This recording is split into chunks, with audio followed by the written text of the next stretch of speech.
right, welcome to the Wilkinson Library for another of their most amazing kind of performance opportunities for the Telluride community. And we have two poets from Long Beach who I'm very proud to present as the Norwood Writers Guild. They've come and they performed in Norwood last night. We had a great time, good turnout, and lots of people. I know it's off-season up here, so it's a little slower, but it's nice to have the camera out there, so we have opportunity to show a lot more people who didn't get to see this, or who are watching on their TV. We love that too. So first we're going to have R.D. Armstrong, who runs Lummox Press. Has been doing that for 17 years and has published a number of imprints, including his own. Just has a dedication, a book, an anthology for Todd Moore, who just passed away. I'm sure we'll talk about that some. Read some poetry. And then we're going to have his partner, G. Murray Thomas, not Phillips, as some people were incorrectly associating him in Norwood, but and be prepared to laugh a little bit, because he's going to have a little kind of wry view of the thing, and he performs like so many of the street poets that I remember from San Francisco. He's from the South Bay. All right, welcome R.D. Armstrong and G. Murray Thomas.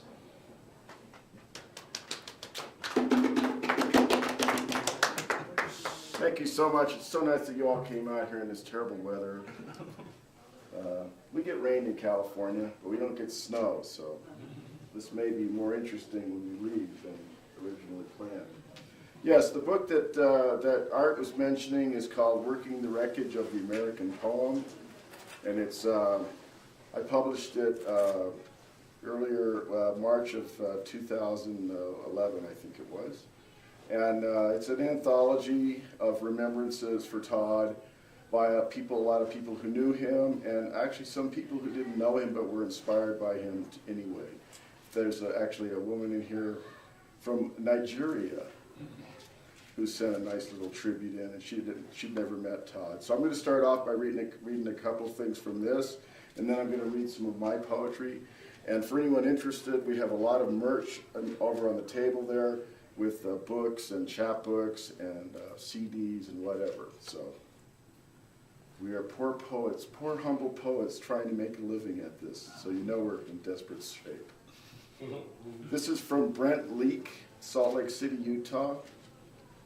All poets are outlaws, looking very much like a retired school teacher that ought to be out in the flower garden throwing snails in his neighbor's yard. He is a freelance slinger of poetic utterances. Poetry is language. All poets are outlaws, he says, placing the barrel of his blue steel .357 poetry maker at your right temple. Here, enjoy this one, my friend, he says with a hoarse laugh.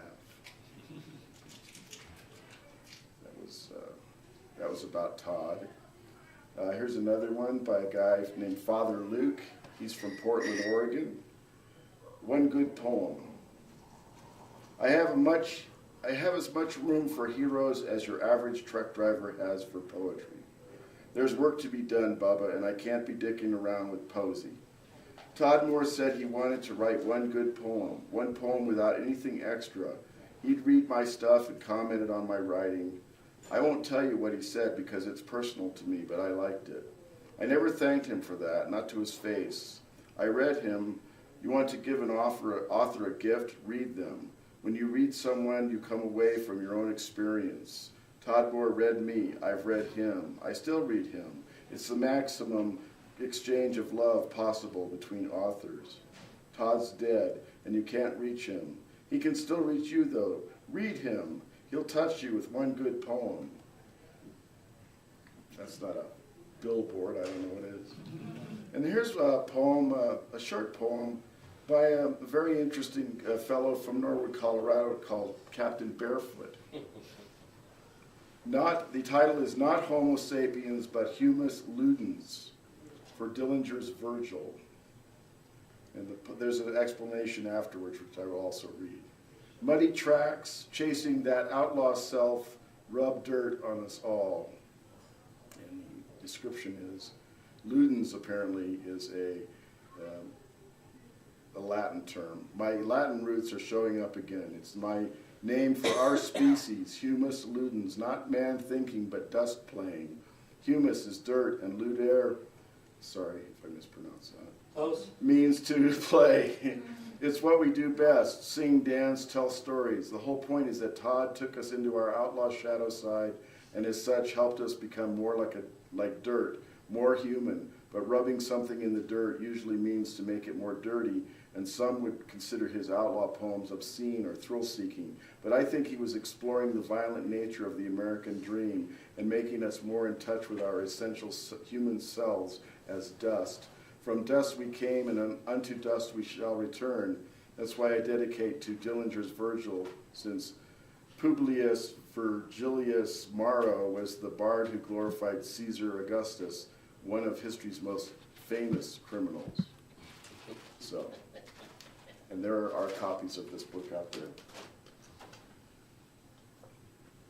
All right, now, I don't know about you guys and poetry readings here, but I'm the kind of guy who needs feedback. So if you feel inclined to, make some noise or something, if something resonates with you, please do, because otherwise I start feeling like, I'm reading in the library.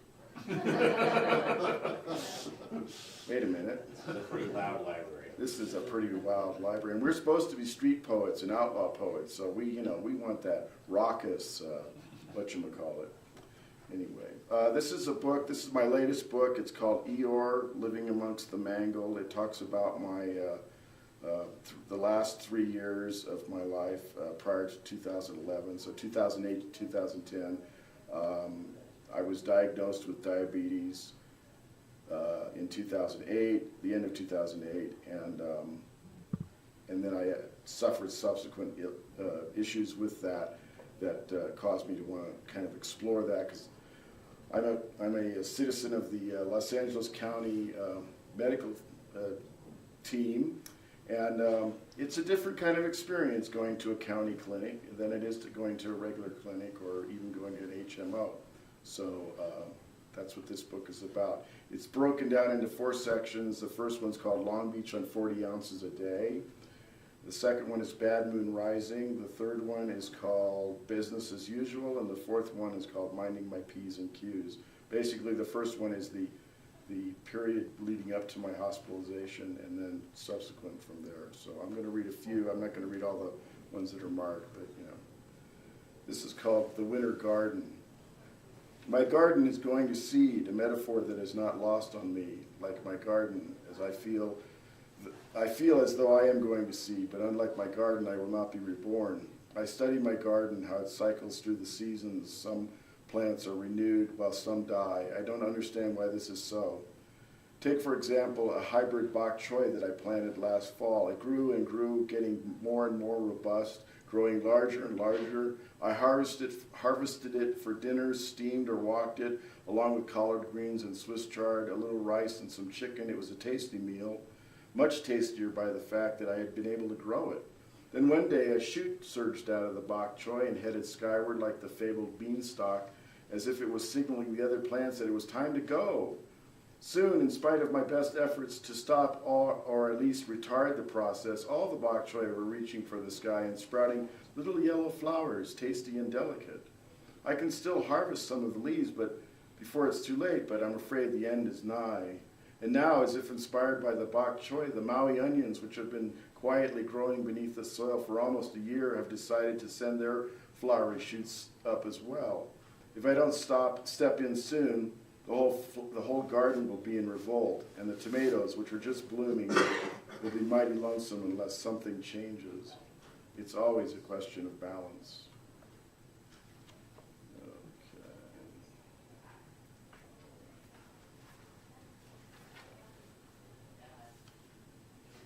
Do you mind if I read a political poem?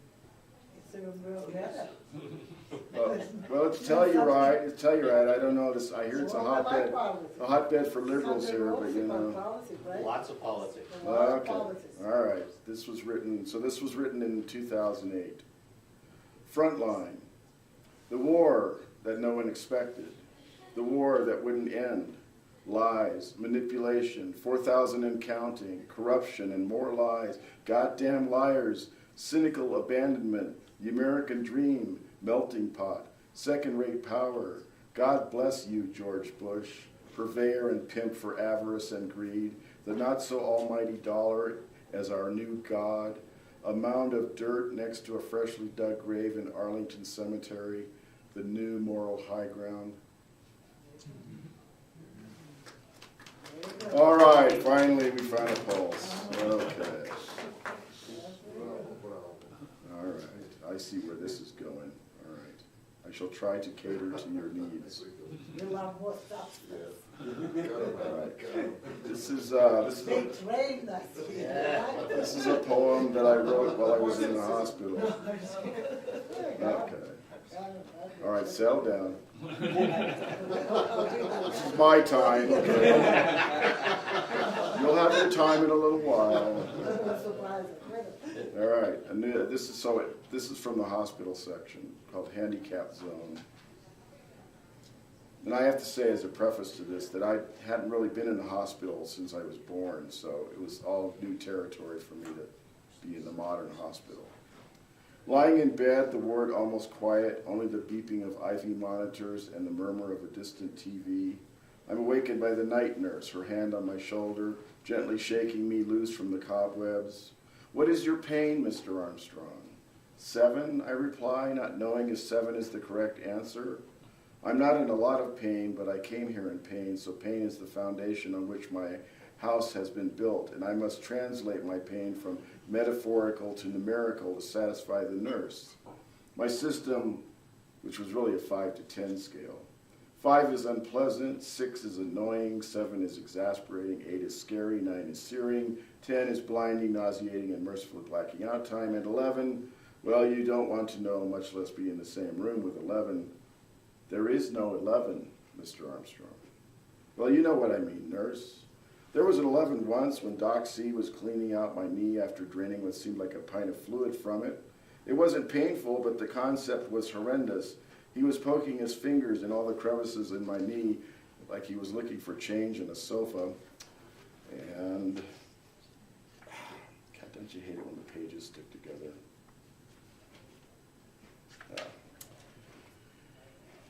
And I thought my head was going to blow off and shoot around the ward like a deflating balloon, but it didn't. Even a few nights before that, when I had a fever of 103 and my knee felt like it was boiling, I told the nurse that it was 9 with glimmerings of 14, but she was quick to remind me, there is no 14, Mr. Armstrong.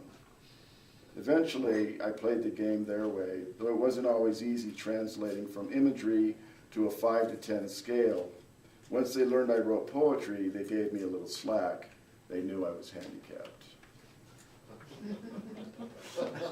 Come on in, sit down. We won't bite much.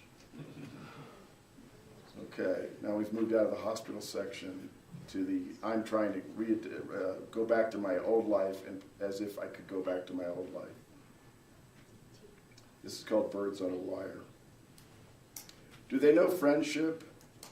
They are free to live or die as fate dictates, searching for food, winging about, chirping to each other. They must know something akin to friendship. Allegiance, protect the clan, feed the babies, clamor for hunger and shelter. Birds on a wire. They do not seem to worry about paying the rent or buying groceries or finding love or all the other things that I lose sleep over. They're free. They're birds. I often to think about that too. next life I want to be Yeah. Okay. Because This is from the last section where I've kind of come to terms with being a whatever I am now. This actually is based on a real thing called poetics. Today in the checkout at Ralph's, the checker says to me, "Do you know Carlos Bukowski?" Carlos. "I know Charles Bukowski. Why?" "Please don't be insulted, but you remind me of him." It's the week before Buke's 90th birthday, even though he died almost 20 years ago, and plans to celebrate the glory that is everything Buke happen in Los Feliz this Saturday night, in a party for the Bukowski faithful. And I, one of his ardent fans, is being confused for the old goat down here in Long Beach. Yeah, I told the checker. I get that a lot. Me and Buke go way back. That's cool, she says, as she gives me a deal on the Jif peanut butter I just bought. At last, my association with Bukowski is finally paying off.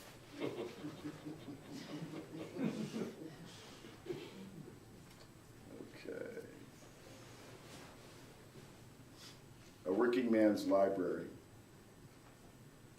Long before I ever knew I could write anything worth a damn, I began my library. Now it's 40 years later and I'm selling it off to pay the rent. I thought I would be happy to be rid of the books that I no longer read, their usefulness and purpose long since forgotten, just some things I drag around out of habit. But I feel lost, as if I've sold my children into slavery. And for what? A few $100 and 40 inches of shelf space.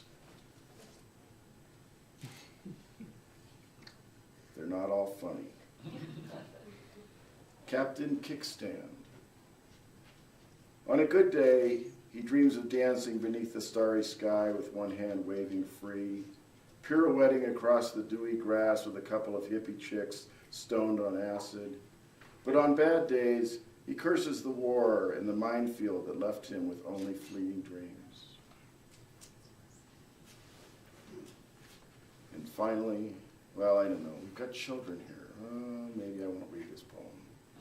Let me see. I'll see if I got a backup poem I can read. Something. I don't like to kill the children's minds when they're too young, you know.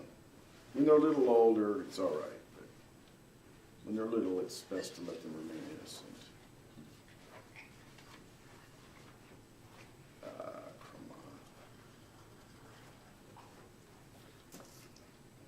This is called We Do This to Children, speaking of children.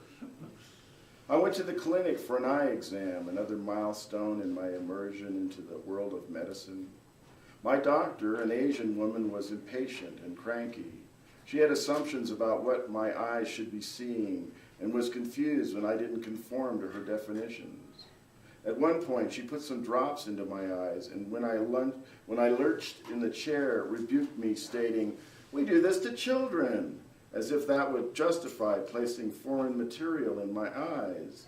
A pantheon of images raced across my mind's eye as I thought about all the horrors we do to children in the name of love, country, God, and politics. But it hardly seemed like a good excuse.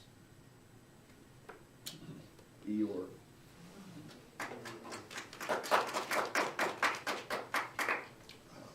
You're too kind. Too very kind. All right, this is Fire and Rain.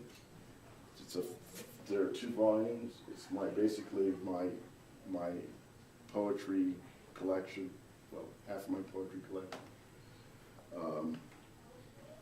It's funny, I published this in 2007. I had this idea that maybe things for me were about to change. I had no idea that they were actually going to change. And so it's kind of ironic that I put these out. When I went into the hospital, the doctor said to me, "Well, we can either cut your foot off or maybe we can try and save it." And I said, "I'll take door number 2, doc, okay?" And so they managed to save it, but it's kind of disfigured because there's some stuff going on. So it's kind of weird that I had this premonition that like maybe I ought to, get my legacy together because I might not be here. So let's see. Let's read this poem here. Too soon. So much depends on the grinning of a lone child, laughing, on the run like Neruda's brown and agile, at loose ends with seaweed hair, floating free, unadorned, a simple grace. Too soon, the weight of anguish, a carpet of lilies on field of Flanders, Belfast, Soweto, Compton, Sarajevo, Beirut. Too soon, the tolling of the bell. Too soon, the world is at once bigger and yet somehow smaller. Too soon, the long night, like a blanket, covers us all.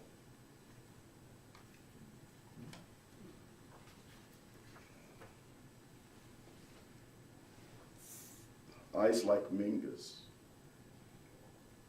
That's Charles Mingus for anyone who's the bass player, the jazz bass player. Eyes like flint, like flecks of coal, like shiny bits of starless sky trapped in the ruins of a slag heap. Eyes like molten steel, sullen and angry, piercing, a bullet finding its mark, like a jaguar, passionate and alive, yet hating the trap, pacing behind the bars, bars like a skeleton trapped inside the mind behind. Eyes like Mingus, like notes caught in the net, like the grid of notation, like Mingus in shamanic Mexico, trapped in a chair, no strength to grip, no fingers to coax notes with, no feet to stand up and count with, no time, no signature. Eyes like concrete, shattering, like glass splintering, like the wrecking ball's slap, like voltage unregulated, like a passion laid bare to the gallery's scrutiny, like a madman's frothing nightmare, like the inexplicable accuracy of random fate, like a shot to the gut, like Coltrane's favorite things, like your fingers stilled. Eyes like an empty glass staring bug-eyed into space, upturned and dispassionate, like a dream lost in the stars.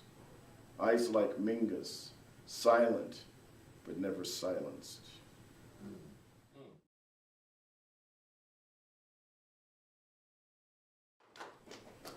And for those of you who are unfamiliar with Charles Mingus, he was a great jazz bass player who unfortunately contracted ALS, Lou Gehrig disease, and basically just withered up into like the shell of the man. And he was a big man. He was bigger than I am. And, you know, that's big.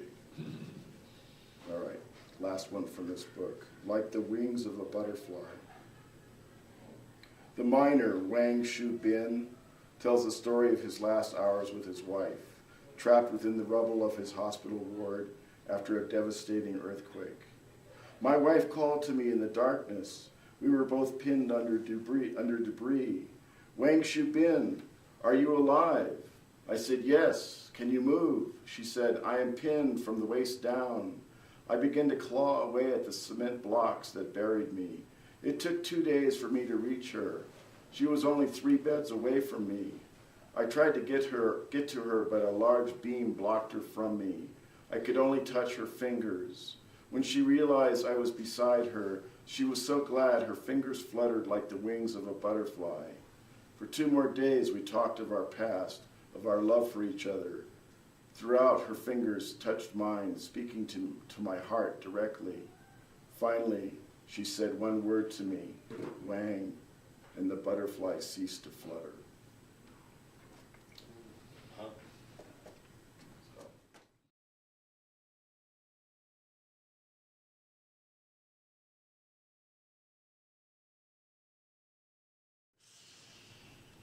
Let's see. There's a few funny ones in this one. Maybe we can lighten the mood a little bit here.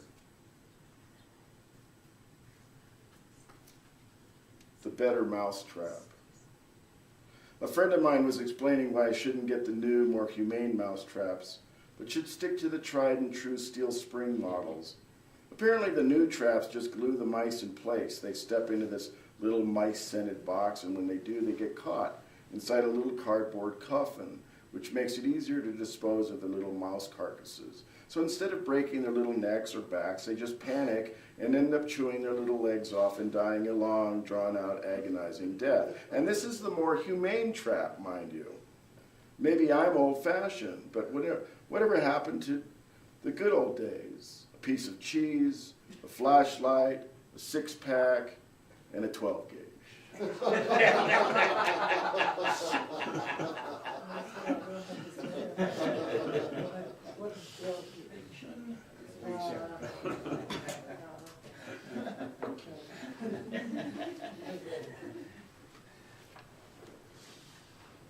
Okay, let's see here.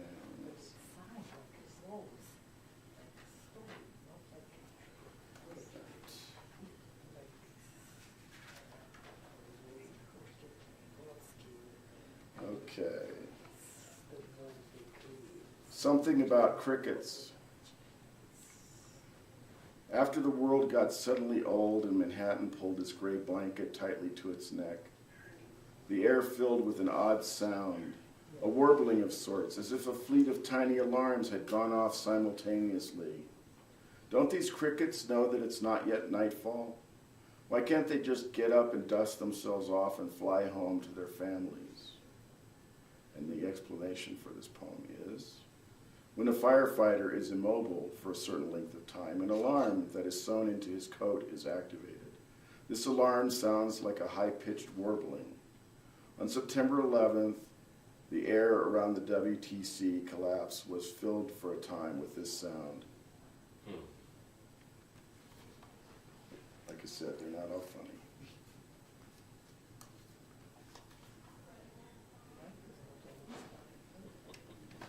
Okay. Just tried to make it.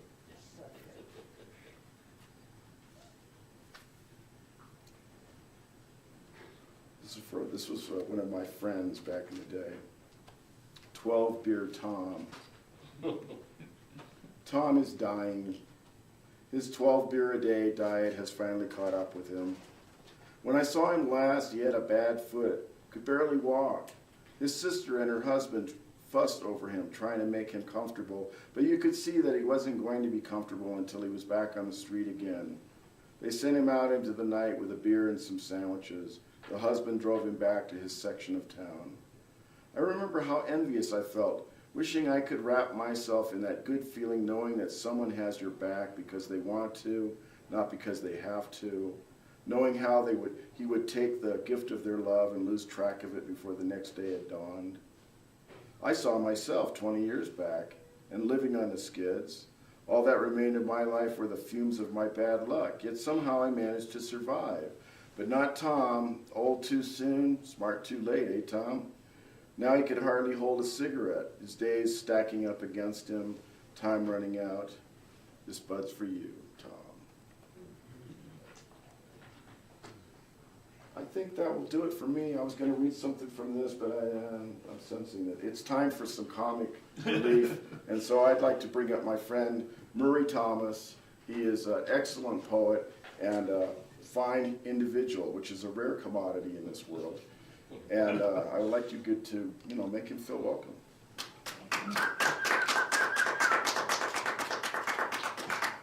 Okay. Take over the sacred stick. Yep, that's interesting. Thank you, Rain Dog. Let's have another round of applause for Rain Dog here.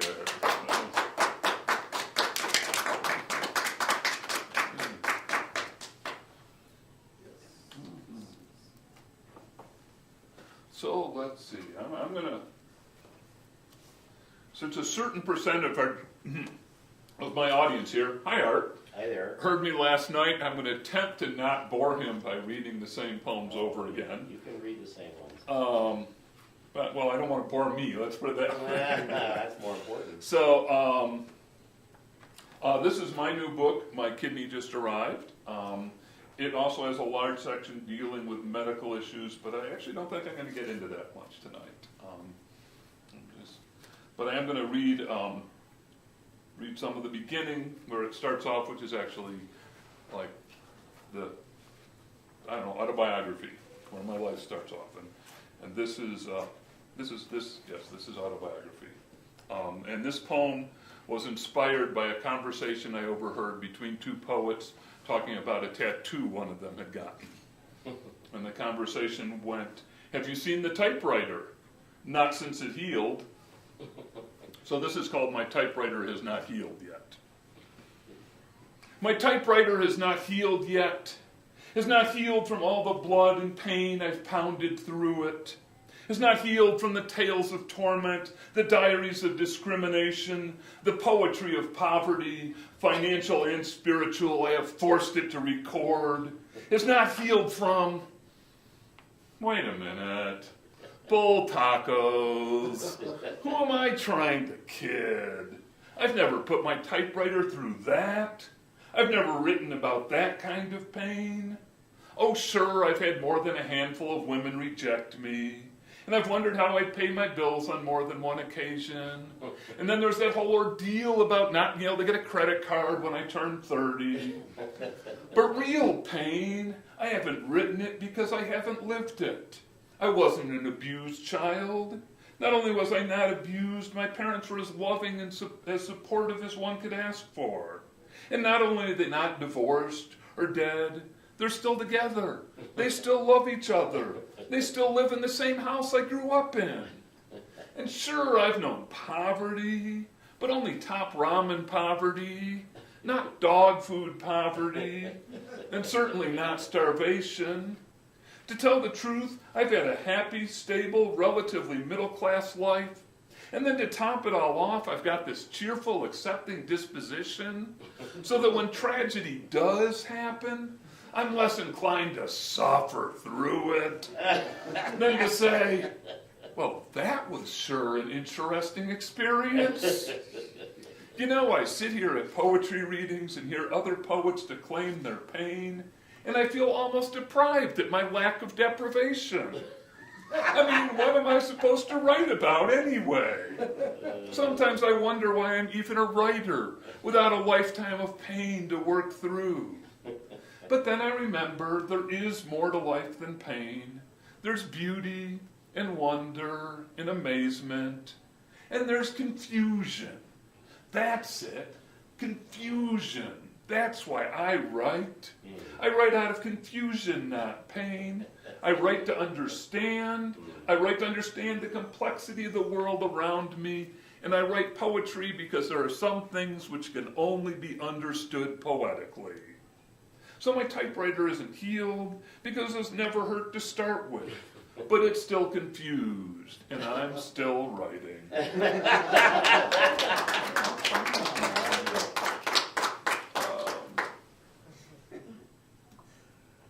Okay, this one is my childhood. It's called Where I Come From. I come from a Victorian house with a gravel driveway. Winter afternoons under a gray sky, rushing into blue-black twilight, snow shovel heaving, anticipating the heat inside on my toes as I removed boots and socks and yet more socks. Or, just as often, the driveway clear of snow, now freed from my chore, I would run through, fall in, love the snow I had so hated only moments before. I come from a trim suburban lawn descending into a swamp.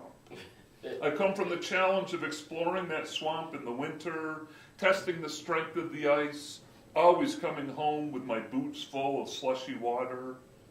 I come from the tedium of mowing that lawn for summer pocket change. I think it was $1.50 for the front lawn, $3 for the back. Eyes ever vigilant for the gravel left over from last winter's shoveling. I come from walking tree-lined streets to school, to the store, to wherever my young legs might take me, but always home by 5:30, the magic moment when the carpool would drop my father off, and he would walk up the driveway to my mother's kiss and dinner always ready, and then free again, back out into the neighborhood's games and wonders, tag, kick the can, or just exploring under the street lights, or even better, in the shadows they created. I come from the space between the streetlight and the shadow, the lawn and the swamp, the gravel and the blade. Ooh, yeah. And this one I'm going to dedicate to Art, and he will see why fairly quickly in the poem. It's called Fairy Rings. It's more of my childhood. Young feet do not notice a small blue mushroom in the middle of the trail, trampled into the dirt as we rush off to swim, to climb, to the other hurried pleasures of 10 years old. My mother, trailing behind us, mushroom book in hand, stops, scans from the brocas fungus to the word woods around, calls us back, points out another mushroom beside the trail, and another, a ring of mushrooms in the woods. A fairy ring, she calls it. After the rain, she explains, this mushroom, Lactarius indigo, sprouts in a perfect pale blue circle. In this way, she introduces us to the wonders which lie underfoot and just off the trail. She cannot halt our rush to play, to grow, to the future. But after this, at that bend in the trail, we will slow down if just for a moment.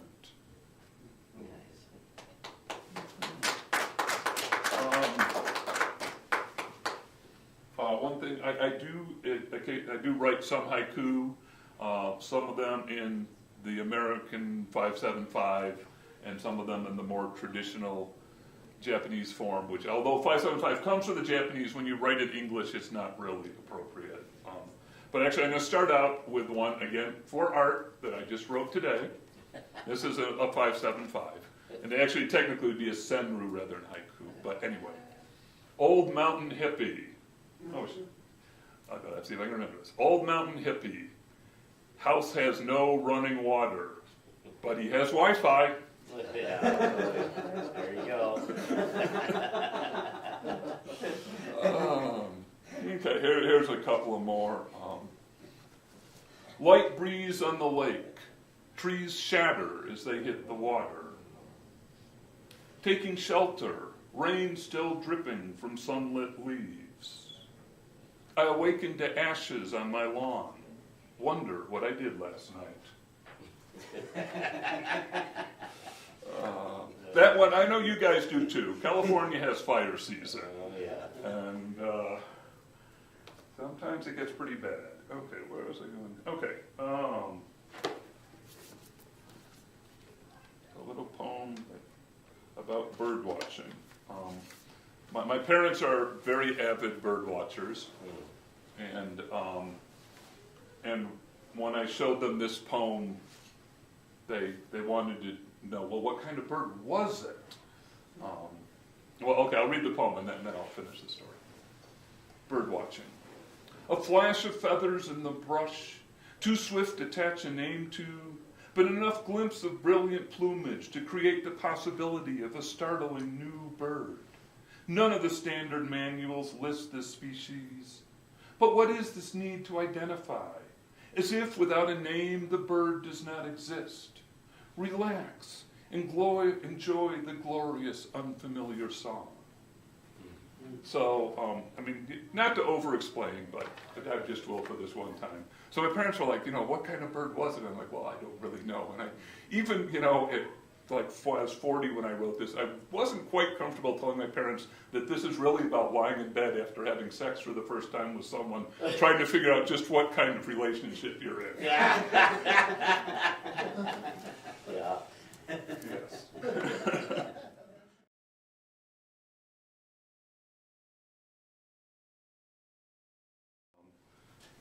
If you should read that, Like Ring Dog says, they can't all be funny. Can you read that one again? You want to hear that? Okay. Yeah, do that again. I want to hear it in that light now. Yeah, I hear that. Okay. A flash of feathers in the brush, too swift to attach a name to, but enough glimpse of brilliant plumage to create the possibility of a startling new bird. None of the standard manuals list this species. But what is this need to identify? As if without a name the bird does not exist. Relax. Enjoy the glorious, unfamiliar song. Nice.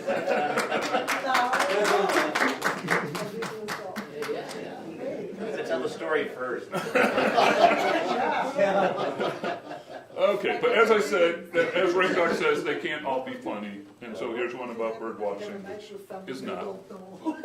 The best thing in the world, right? This one is called A Friend Passes Away While I'm Bird Watching at Bolsa Chica. Bolsa Chica is like a marshland, salt flats near where I live, right on the ocean, that is a marvelous place for bird watching. So anyway, to birds, time is a circle. The day comes around again, the same patterns of light, the same cycle of fish, fly, sleep. The year loops, and the western grebe, the pin-tailed duck, and the coot return to the wetlands. To humans, time is a line, like the solid silver horizon. It starts by the shore, over there, and ends with the poet's final fading breath this sunny morning. To the water, time is a vibration, the ebb and flow of its tides, mere ripple on its eternal shimmering surface. The ocean spreads out infinite before us, the pelicans soar over it, the humans watch. And to the spirit, Does it know that eternal surface? Does it know a space outside of time? A space where eternity is not just all time, but no time at all. The birds circle, the ocean shimmers, I walk straight back to my car. Okay. I too have occasionally, at one point, indulged in the game of editing and publishing poetry. I gave up on it fairly quickly, unlike my friend Raindog here. I have a great respect for him for sticking with it and producing quite an amazing library of books. What's on the table there is just a small sampling of what he's published in the past 10, 15 years. But one thing I did publish fairly early on in my career, and then I had reprinted a few years ago, is this. I'm sure there are a bunch of surfers here, right here. All right. It's an anthology of poetry and short stories about surfing. So, and this is one I did not write. This is by a friend of mine named Lawrence Schultz, and it's called Surfing at 40. While men my age wait for their circle to become complete, I let the waves break over me, lost between the savage baptism of water and blessed forgiveness of rain, hearing the words rush, crush, sound out my surroundings. The undertow shows I am nothing to the force of true nature, and my breathing is the life-death border that separates me from ocean species, lets me know that here I am a momentary intruder to the world beneath the waves. Now a wave waiter, I, meant to walk in the sea of oxygen, while my sea brethren are meant to glide through their lives effortlessly. A seductress song in this wave motion as I succumb. No matter how long I leave her, she finds me. The waves slap this business suit consciousness away, and here I learn there is no such thing as youth. There is no such thing as age. The distance between years is no greater than the distance between waves to the ocean's rhythm. I find the wave to ride again. My circle becomes complete. Larry Schultz. I'm not a native Californian. I moved there a little over 20 years ago, and I found myself writing a lot of poems about two subjects. The first one I'll cover. I'll read a few poems about, and then I'll let you know what the second one was. The first one was the ocean, and obviously I lived inland, and the first time I lived right by the beach, and so I wrote a lot of poems about the ocean. This one's called "The Ocean Unites the Opposites." The same ocean meets the beach each day with a different surf, the white crash of winter water surging from Pacific depths, faint ripples only hinting at such potential, or a glassy green curl, the unfrozen image of the ideal wave. All wash the sand in the sea. Light sparkles on the water, a sheet of crinkled foil, and on the grains of sand, diamonds along the shore. Light marries the particle and the wave. Each flash is the same tiny sun. In some unrecorded wedding of matter and energy, life was born in the sea. A single cell divided into a billion individuals. Algae, and then amphibians whose backs grew underneath it. Now sea otters frolic among waving strands of giant kelp. The pelican plunges to devour the herring. The great whale dies and nourishes the plankton. The original cell is reunited in the deathless entity of all life. Every day, a different ocean greets me with the same horizon. Its varying surfaces, chopped with whitecaps or rolling silken in the sun, through distance and time become still, unchanging.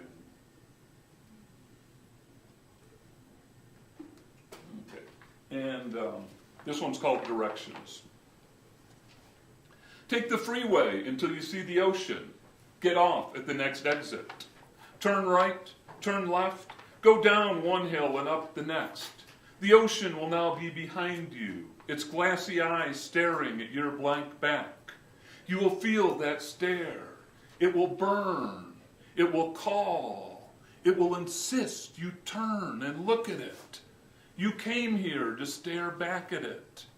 You will not. If it is sunset, the dying red rays will bisect your skull. Look in the rearview mirror and take them full in your face. The fissure through your brain will fill with a salty residue, which you will blame on the ocean. It will force your thoughts into new patterns, which you will enjoy but never trust. If it is not sunset, pull over and wait. Get back on the freeway. Drive 200 miles in the opposite direction. Once you hit the desert and the traffic thins out, you will get bored. Your boredom has the same glassy stare as the ocean. It too will split your skull. You will claim the grit and sand it leaves there are much different from the ocean's salt.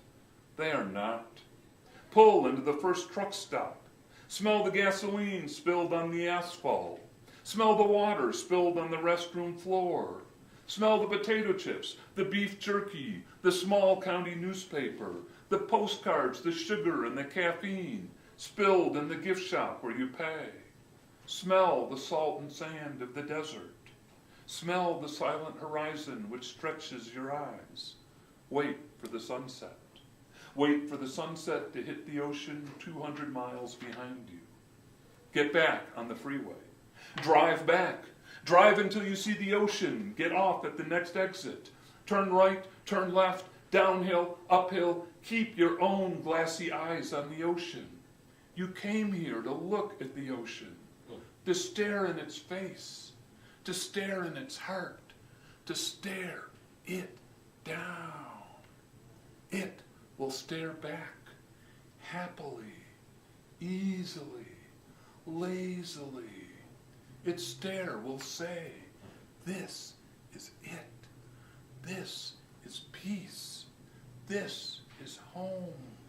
This is everything you have ever searched for. Do not trust it. Do not turn your back on it.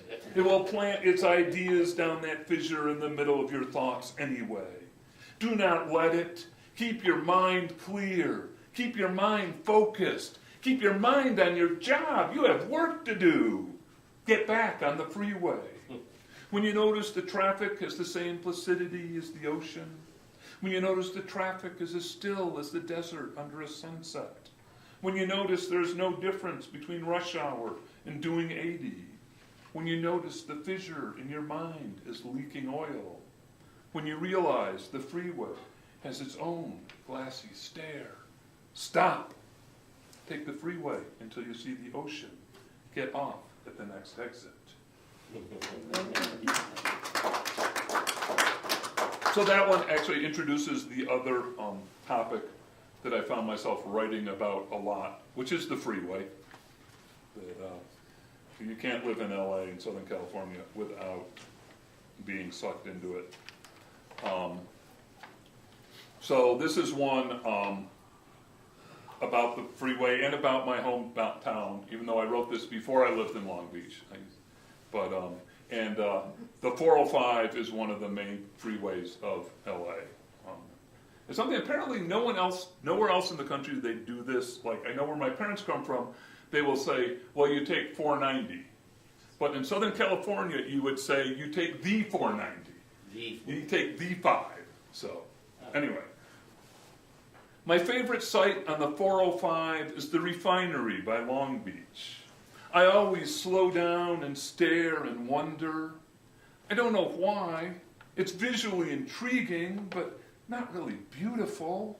The angular maze of pipes, the Christmas tree lights, the geysers of steam so white they glow. But it's something more. I think it's the same reason we all slow down for accidents. The sight of death fascinates. It doesn't matter if the death is sudden or very, very slow.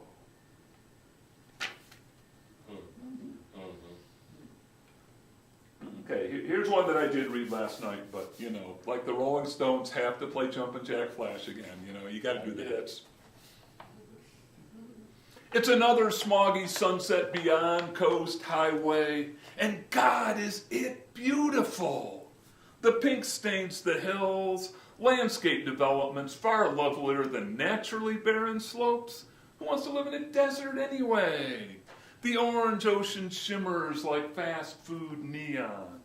The traffic is a symphony, piccolo pickups, soulful CRXs, country western convertibles, rap music blasts from a BMW, and the white girls boogie in their bikinis. God, I'm hungry. I want to eat all the fast food, the fast cars, the fast girls. I want to eat the neon. But it's Chinese neon, and I'm always hungry for more. More smog, more traffic, more developments, more white girls in skimpier bikinis. Once you're hooked, you can never get enough.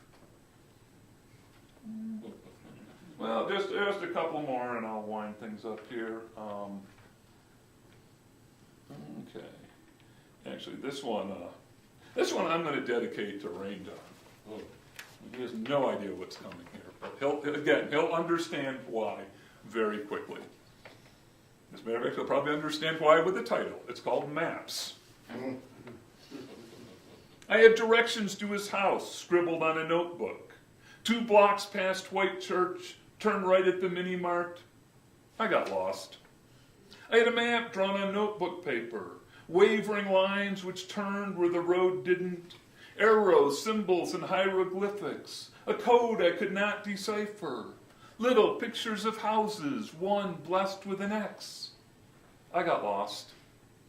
I had a road map of every street in the neighborhood with a bright yellow magic marker line showing my route and an alternative, shorter but on worse roads, marked in equally fluorescent pink.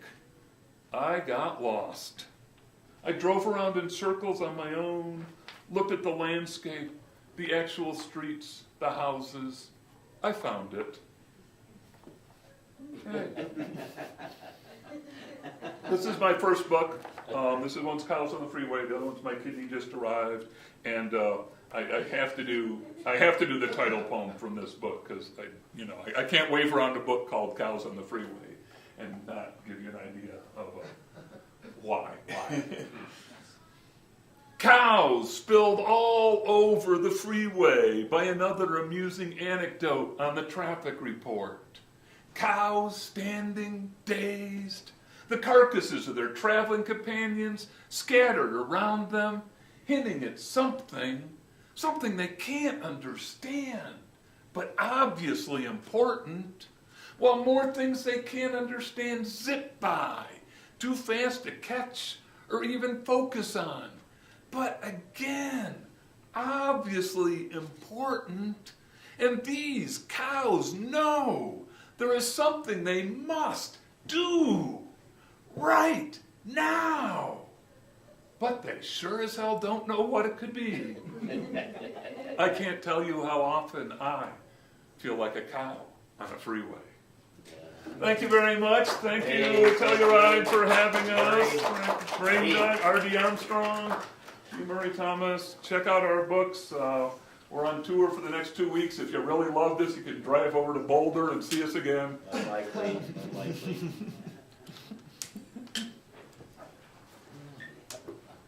I got everything except the last.